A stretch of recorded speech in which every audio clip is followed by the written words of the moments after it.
Hello everyone, स्वागत है आप सभी का ऑनलाइन स्टडी जोन में।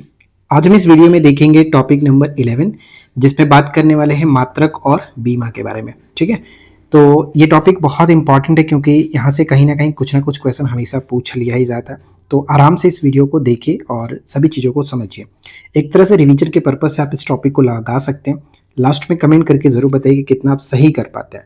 पहला प्रश्न है कि भौतिक राशियों के संदर्भ में निम्नलिखित कथनों पर विचार करें।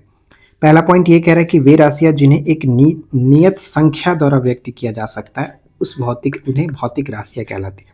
बिल्कुल सही है, कोई दिक्कत नहीं। मूल राशियां अन्य राशियों पर निर्भर नहीं होती हैं, इसीलिए तो उन्हें मूल राशि कहते हैं, वरना बाकी जो निर्भर रहते हैं उसे हम लोग व्युत्पन्न राशि कहते हैं। तो ये बिल्कुल पॉइंट करेक्ट हो रहा है कि मूल राशियां अन्य राशियों पर निर्भर नहीं होती हैं। यहाँ पर ये पॉइंट करेक्ट है।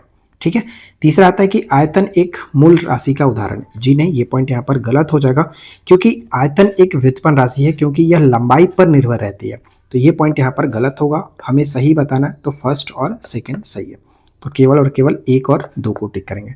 मूल राशियों की संख्या कितनी है? तो हम जानते हैं मूल राशियों की संख्या टोटल 7 है, जिसमें से लंबाई, द्रव्यमान, समय, ताप, विद्युत धारा, ज्योति तीव्रता, पदार्थ का मात्रा, ये सभी जो है वो मूल राशियों के अंतर्गत आती है। नेक्स्ट क्या कह रहा है कि निम्नलिखित में से कौन सा मात्रक सुमेलित नहीं है? ध्यान दीजिएगा, कौन सा मात्रक सुमेलित नहीं है। अच्छा, आगे बढ़ने से पहले मैं आप लोगों को एक चीज़ क्लियर करना चाहता हूँ कि देखिए, मैंने बोला था कि पीडीएफ जो है इस सभी चीज़ों का पीडीएफ एक्सप्लेनेशन के साथ 100 टॉपिक्स अलग से हम कर चुके हैं। वैसे तो बिहार एसआई के सिलेक्शन बैच में आपको ये पीडीएफ दिया जा रहा है, लेकिन कुछ लोगों का डिमांड था कि सिर्फ और सिर्फ पीडीएफ के लिए पूरा बैच हम खरीदना नहीं चाहते, नोट्स हमें नहीं चाहिए। तो आपको नोट्स नहीं चाहिए, उसके लिए इसका अलग से प्राइस 101 रखा गया। आप जाकर के ये 100 पीडीएफ आपको आराम से मिल जाएगा। आप इसे प्रिंट आउट कराना चाहे तो करा सकते हैं, कोई दिक्कत नहीं होगा। एप्लीकेशन पर जाइए और अलग से ये कोर्स आपको देखने को मिलेगा।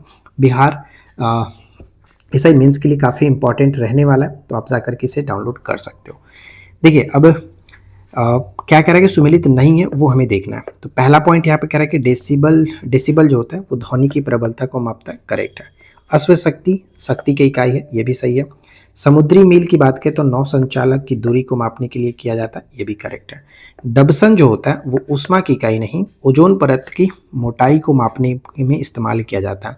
तो यहाँ पर ये गलत है, हमें असत्य बताना था, सुमेलित नहीं है, ऑप्शन डी। पारसिक जो है मात्रक है किसका? पारसेक जो है वो दूरी का सबसे बड़ा मात्रक होता है, और जनरली हम जानते हैं कि एक पारसेक बराबर जो होता है, पारसेक बराबर होता है 3.26 प्रकाश वर्ष। ठीक है, लाइट ईयर होता है। मैं यहाँ पर पीवाई मत नहीं लिख सकते, लाइट ईयर लिख सकते हैं। ठीक है, लाइट ईयर, ये ध्यान रखेंगे। और अगर हम देखा जाए तो 9.08 गुने 10⁻16 मीटर करके इस तरह से होता है, ये याद रखिएगा। एक हॉर्स पावर में कितने वाट होता है? एक हॉर्स पावर में 746 वाट, ऑप्शन सी। सूची 1 को सूची 2 के साथ सुमेलित करना है। तो देखिए, पहला पॉइंट है कि भौतिक जो राशियां हैं और एक तरफ हमें इकाई की तरफ मैच करना है। तो पहला पॉइंट क्या कह रहा है? त्वरण का मात्रक जो है क्या होता है? त्वरण कैसे मात्रक? मीटर प्रति सेकंड स्क्वायर। फर्स्ट का डी कहाँ पर मिल रहा है? यहाँ पर भी है, यहाँ पर भी है। 2 का 3 ऑलरेडी मिला हुआ है, चलो बहुत अच्छी बात है। तीसरा जो कार्य का मात्रक जूल होता है, तो 3 का फर्स्ट यहाँ पे, तो सही आंसर ऑप्शन ए बनेगा, राइट। अगला सवाल नेक्स्ट है कि ऊष्मीय ऊर्जा का एसआई इकाई क्या होता है? ऊष्मीय ऊर्जा का एसआई यूनिट क्या होता है? तो ध्यान रखेंगे, राइट आंसर क्या बनेगा? अच्छा, ऊपर में मैंने एक चीज़ बताया था, शायद वो थोड़ा सा मिस्टेक है, माफ़ी चाहूँगा। देखो यहाँ पर अभी ध्यान में आ रहा है, 3.26 लाइट ईयर, तो ये तो करेक्ट है, लेकिन ये थोड़ा सा मिस्टेक मैंने किया था। यहाँ पर एक पारसेक बराबर जो होता है, एक पारसेक बराबर वो होगा 3.08 गुने 10⁻16 मीटर, ये ध्यान रखिएगा, ये होगा। माफ़ी चाहूँगा, थोड़ा सा मिस्टेक हो गया था। चलो आगे देखते हैं। नेक्स्ट प्रश्न ये कह रहा है यहाँ पर है कि ऊष्मीय ऊर्जा की एसआई इकाई क्या होता है? तो यहाँ पर क्या हो जाएगा? Joule, option C joule. अदिश और सदिश राशियों के बारे में असत्य कथन चुनना है। असत्य कथन, तो पहला पॉइंट है कि अदिश राशियों को व्यक्त करने के लिए केवल परिमाण की आवश्यकता होती है, बिल्कुल सही है। और विस्थापन और वेग जो है वो दोनों एक तरह से सदिश राशि होता है, ना कि अदिश राशि। ठीक है, सदिश राशि है, तो ये गलत हो गया। सदिश राशियों के भी परिमाण और दिशा दोनों होता है, तो ये करेक्ट है। हमें असत्य बताना है तो बी यहाँ पर केवल और केवल असत्य है, केवल बी को टिक करेंगे। शक्ति का मात्रक क्या होता है? शक्ति का मात्रक वाट होता है और एक HP बराबर 746 वाट हमने देखा था, ठीक है, 746 वाट। दाब की इकाई क्या होता है? प्रति एकांक क्षेत्रफल पर लगने वाले बल को दाब कहते हैं। तो यहाँ पर हम कह सकते हैं ऑप्शन ए न्यूटन प्रति वर्ग मीटर, न्यूटन प्रति मीटर स्क्वायर, न्यूटन प्रति मीटर स्क्वायर, राइट। अगला प्रश्न है कि निम्नलिखित कथनों पर विचार करिए। क्यूसेक जल प्रवाह की दर मापने की इकाई है, बिल्कुल सही है। बाइट कंप्यूटर डेटा की इकाई है, दोनों कथन सही होगा, सी हो जाता है। एम्पियर मापने की इकाई क्या बताइए? एम्पियर मापने की इकाई क्या होता है? तो राइट आंसर होगा विद्युत धारा, ठीक है, विद्युत धारा। एसआई मात्रकों के संदर्भ में निम्नलिखित कथनों में से कौन सा कथन सही है? ध्यान से देखेंगे। पहला कि एसआई प्रणाली में 7 मूल मात्रक और 2 पूरक मात्रक दिए गए हैं, बिल्कुल सही है। मोल पदार्थ की मात्रा का मूल मात्रक है, ये भी सही है। समतल कोण का मात्रक स्टेरेडियन, जी नहीं, समतल कोण का मात्रक सिर्फ रेडियन होता है और ठोस कोण का मात्रक होता है स्टेरेडियन, ठीक है, ठोस कोण का मात्रक होता है स्टेरेडियन, ये ध्यान रखेंगे। तो ये चीज़ यहाँ पर गलत होगा और हमें बताना है कि कौन सा कथन यहाँ पर सही है। तो फर्स्ट और सेकंड सही था, इसलिए ऑप्शन बी को टिक करेंगे, केवल और 1 2, राइट। चलो आगे बढ़ते हैं। ध्वनि की तीव्रता को मापने वाला यंत्र कौन सा है? ध्वनि की तीव्रता को हम लोग ऑडियोमीटर से यहाँ पर माप सकते हैं, ऑप्शन डी। अब नेक्स्ट कह रहा है कि पाइरहेलियोमीटर जो है इसका प्रयोग किसके मापन में किया जाता है? पाइरहेलियोमीटर का मापन जो है वो सोलर रेडिएशन को मापने में कर सकते हैं, ऑप्शन बी। वायुमंडलीय दाब को मापने के लिए किस यंत्र का इस्तेमाल किया जाता है? तो इसके लिए बैरोमीटर कर सकते हैं, ऑप्शन बी बैरोमीटर। निम्नलिखित में से कौन सा एक सुमेलित नहीं है? कौन सा एक सुमेलित नहीं है? तो एनीमोमीटर वायु यानी हवा की चाल को, अमीटर जो है विद्युत धारा को, टैकोमीटर तपांतर, यहाँ पर ये गलत है। टैकोमीटर का इस्तेमाल जो होता है वो हम कह सकते हैं वाहन के इंजन या फिर शाफ्ट की घूर्णन गति यानी रोटेशन स्पीड मापने के लिए किया जाता है, ठीक है। तो ये चीज़ यहाँ पर गलत है, ऑप्शन सी को टिक करेंगे। और पायरोमीटर कई बार पूछा जाता है कि उच्च ताप को मापने के लिए किया जाता है, ये ध्यान में रखिएगा। क्यूरी किसकी इकाई होती है? क्यूरी जो है वो यहाँ पर हम कहेंगे कि रेडियोधर्मी यानी रेडियो एक्टिविटी को मापने की इकाई होती है।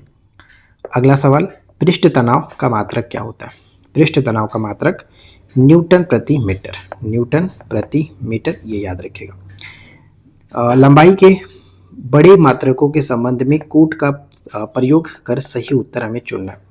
1 प्रकाश वर्ष बराबर कितना होता है? देखिए 1 प्रकाश वर्ष बराबर इतना मीटर होता है, कभी कभी किलोमीटर में देता है तो 10 के पावर 12 किलोमीटर, ये याद रखिएगा, ठीक है, क्लियर। 1 पारसेक ये तो हमने ऑलरेडी देखा था, ये तो सही है। खगोलीय मात्रक पृथ्वी और चंद्रमा के बीच की दूरी है, जी नहीं, खगोलीय मात्रक पृथ्वी और सूर्य के बीच की दूरी है, ये चीज़ गलत होगा। फर्स्ट और सेकंड सही है, तो हमें बताना है कि कौन सही होगा। तो केवल यहाँ पर हम बी को टिक करेंगे, 1 और 2 सही है, राइट। अगला सवाल, आवेग की बीमा वही है जो, आवेग की जो बीमा है वो किसकी बीमा होगा? तो संवेग की बीमा और आवेग की बीमा दोनों बराबर होगा, ये ध्यान में रखिएगा। तो यहाँ पर हम कह सकते हैं ऑप्शन बी बिल्कुल सही होगा।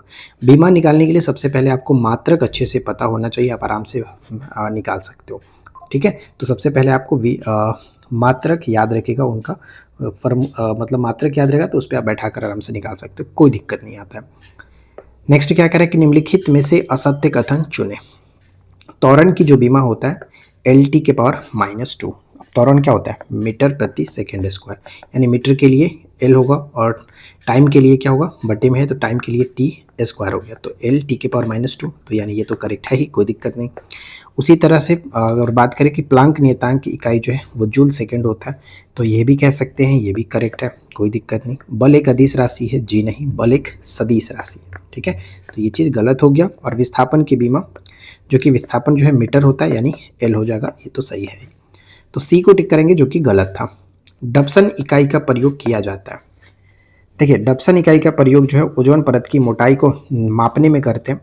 श्यानता गुणांक की SI इकाई क्या होती है? श्यानता गुणांक की SI इकाई जो है वो आपका पॉइजुली जो कि हो जाएगा, ऑप्शन बी। अगला प्रश्न ये कह रहा है कि एंगस्ट्रॉम किसकी इकाई है? 1 एंगस्ट्रॉम बराबर 10 के पावर -10 जो कि मीटर होता है, ये कई बार पूछा जाता है। ठीक है, ये आपका एंगस्ट्रॉम तरंगदैर्घ्य का मात्रक है, ऑप्शन ए बहुत इंपॉर्टेंट। ऊर्जा और कार्य के मात्रकों के बारे में कथनों पर विचार करें। कार्य का मात्रक न्यूटन मीटर या फिर जूल होता, सही है। 1 किलोवाट घंटा जो कि 3.6 गुने 10 के पावर 6 जूल होता है, ये भी सही है। इलेक्ट्रॉन वोल्ट शक्ति का मात्रक है, यहाँ पर कई बार लोग गलती करते हैं। वोल्ट, इलेक्ट्रॉन वोल्ट जो है वो आपका विद्युत ऊर्जा का मात्रक है, ठीक है, विद्युत ऊर्जा का मात्रक है, ये ध्यान में रखेंगे। करेक्ट आंसर क्या होगा, हमें बताना था, बारे में बात करना था, सही क्या होगा, 1 और 2 सही है यहाँ पर, ठीक है, केवल 1 और 2 सही है। अगला है कि निम्नलिखित युगों में से किन भौतिक राशियों के समान विमीय सूत्र नहीं है। दोनों अलग अलग है, तो समान देखिए नहीं होगा, किसका किसका, तो यहाँ पे कह सकते हैं कि बल और दाब का जो है वो अलग अलग विमीय सूत्र होगा, इसलिए ऑप्शन सी। मैं फिर से कहूँगा कि आप आराम से इन दो सभी का अगर फार्मूला याद रख, मतलब फार्मूला के साथ लगाओगे तो आराम से निकाल सकते हो। जैसे कि देखो, बल का जो होता है, अगर हम बल का बात करें, विमीय सूत्र का होता है ml t के पावर -2, ठीक है। और उसी तरह से दाब का जो होता है, प्रेशर का, तो बल का तो खुद आपका, दाब का हमने क्या देखा था फार्मूला, देखिए P बराबर F/A होता है, ठीक है। तो F तो ऑलरेडी ml t के पावर -2 हो गया, क्योंकि फोर्स का तो हमने यहाँ पर देख ही लिया, और A का मतलब कि मीटर आपका हो जाएगा L², ठीक है, क्षेत्रफल L²। तो ये वापिस आपका एक तो एक कट जाएगा, तो ml के -1 t के पावर -2, तो कहाँ बराबर हो रहा है, तो ये दोनों अलग अलग हो जाते हैं, इक्वल नहीं होंगे, ठीक है, इसलिए कह रहा है कि दोनों अलग अलग है। और इसको अच्छे से समझने के लिए सबसे पहले आपको आराम से सभी का याद रखना पड़ेगा कि किसका क्या होता है, ठीक है। चलो आगे बढ़ते हैं। हर्ट्ज मापने की यूनिट है, हर्ट्ज क्या मापने की यूनिट है, तो ये यहाँ पे कह सकते हैं, राइट आंसर हमारा बनेगा ऑप्शन ए, यानी तरंगों की आवृत्ति को मापा जाता है हर्ट्ज में। रडार उपयोग में आता है, रडार का इस्तेमाल हम लोग करते हैं रेडियो तरंगों द्वारा वस्तुओं की स्थिति ज्ञात करने के लिए। कई बार आपसे पूछा जाता है कि रडार का फुल फॉर्म बताइए, तो रेडियो डिटेक्शन एंड रेंजिंग होता है, याद रखना।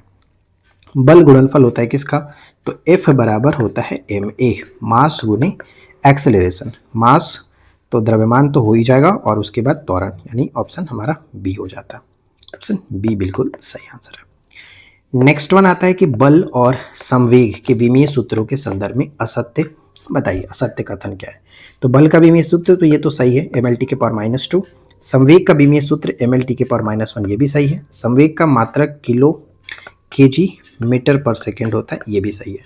तो यहाँ पर हम देख सकते हैं कि तीनों के तीनों पॉइंट बिल्कुल सही है, इस वजह से कहेंगे कोई भी असत्य नहीं है, ठीक है, ये ध्यान रखकर, कई बार ऐसे पूछा जाता है। नेक्स्ट क्या कह रहा है कि निम्नलिखित कथनों पर विचार करें। तो संवेग की बीमा जो होता है वो ml के पावर -1, तो यहाँ ध्यान रखिएगा, ये पॉइंट बिल्कुल सही है, कोई दिक्कत नहीं है। सेकेंड कह रहा है कि जूल ऊर्जा का मात्रक है, तो ये भी सही है। असत्य बताना, तो इनमें से कोई नहीं, कोई भी असत्य नहीं है। पृष्ठ तनाव के संबंध में कथनों पर विचार करें। पृष्ठ तनाव हमने बात किया था, पृष्ठ तनाव जो होता है वो बल बटे लंबाई, ये तो करेक्ट है। इसका मात्रक न्यूटन प्रति मीटर होता है, क्योंकि बल ऊपर में न्यूटन और नीचे में आपका लंबाई के लिए मीटर। इसका विमीय सूत्र क्या होगा, न्यूटन के लिए ml t के पावर -2, और नीचे मीटर है तो l हो जाएगा, l से l कट गया, देखो m t के पावर -2 आया, m t के पावर -2। तो आपको ये याद रखना पड़ेगा, इसका मात्रक याद रहेगा तो आप आराम से ये निकाल सकते हो। तो यही चीज़ होता है विमीय सूत्र निकालने का तरीका, ठीक है। तो यहाँ पे कह सकते हैं कि कौन सा कथन सही है, तो तीनों के तीनों यहाँ पर बिल्कुल सही होगा। इनमें से क्या होगा, इनमें से कह सकते हैं तीनों सही है, यानी 1 2 3 बिल्कुल करेक्ट होगा। निम्नलिखित कूटों में सही सुमेलित पहचाने। सही सुमेलित क्या है, एंगस्ट्रम जो होता है 10 के पावर -10 मीटर, फर्मी जो होता है 10 के पावर -15 मीटर, माइक्रोन होता है 10 के पावर -6 मीटर। कभी कभी मीटर को किलोमीटर सेंटीमीटर इस तरह से बदल कर देता है, तो वो आप देख लेना कि मीटर को सेंटीमीटर में किस तरह से क्या करना है। तो फिलहाल यहाँ पे करेक्ट आंसर ऑप्शन सी होगा, तीनों के तीनों पॉइंट बिल्कुल सही है। कोण और कोणीय वेग के संदर्भ में निम्नलिखित में से सत्य कथन कौन सा है। देखिए यहाँ पर पहला अगर पॉइंट की बात करें तो समतल कोण का मात्रक रेडियन होता है, हमने स्टार्टिंग में क्वेश्चन देखा था।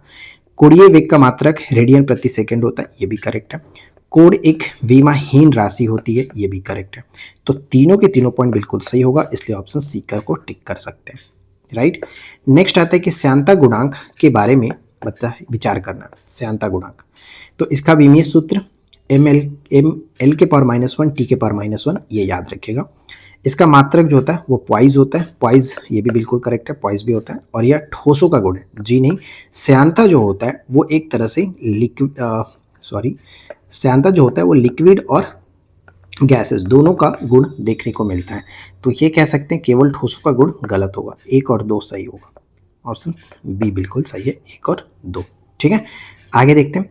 और इस वीडियो का आखिरी प्रश्न ये कह रहा है कि ज्योति फ्लक्स और ज्योति तीव्रता के संदर्भ में बताइए कि कुट का हमें सही कुट बताना है। तो पहला पॉइंट है कि ज्योति फ्लक्स का मात्रक ल्यूमेन होता है, ये सही है। यहाँ पे कह सकते हैं बिल्कुल सही है, ज्योति फ्लक्स का मात्रक ल्यूमेन और ज्योति तीव्रता का मात्रक कैंडेला होता है। तो और ल्यूमेन एक मूल मात्रक है, तो यहाँ पर ध्यान रखिए कि ल्यूमेन एक मूल मात्रक नहीं है। तो यहाँ पे 1 और 2 दोनों करेक्ट है, इसलिए ऑप्शन हम बी को टिक करेंगे, बी यहाँ पर बिल्कुल करेक्ट हो जाता है। तो कुल मिलाकर हमारे पास आज 35 क्वेश्चंस थे मात्रक और बीमा से लेकर। लेकिन अगर मैं कहूँगा कि आप इसको और अच्छे तरीके से खुद से, जब तक आप विमीय सूत्र निकालना नहीं सीखेंगे तब आपको ये टॉपिक कवर नहीं हो पाएगा।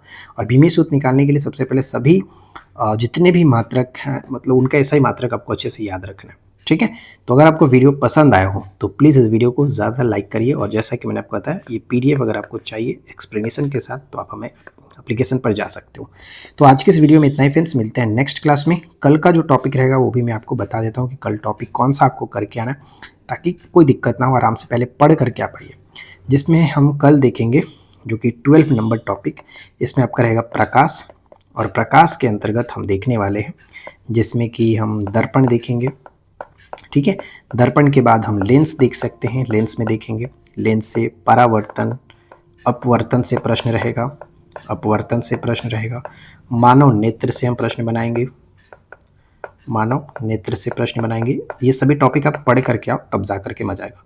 ठीक है, मानव नेत्र में हम दृष्टि दोषों के बारे में देखेंगे, दृष्टि दोष।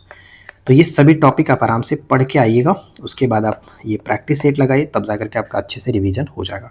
ठीक है, तो चलिए मिलते हैं नेक्स्ट क्लास में। Thanks for watching, keep watching, keep learning, have a good day.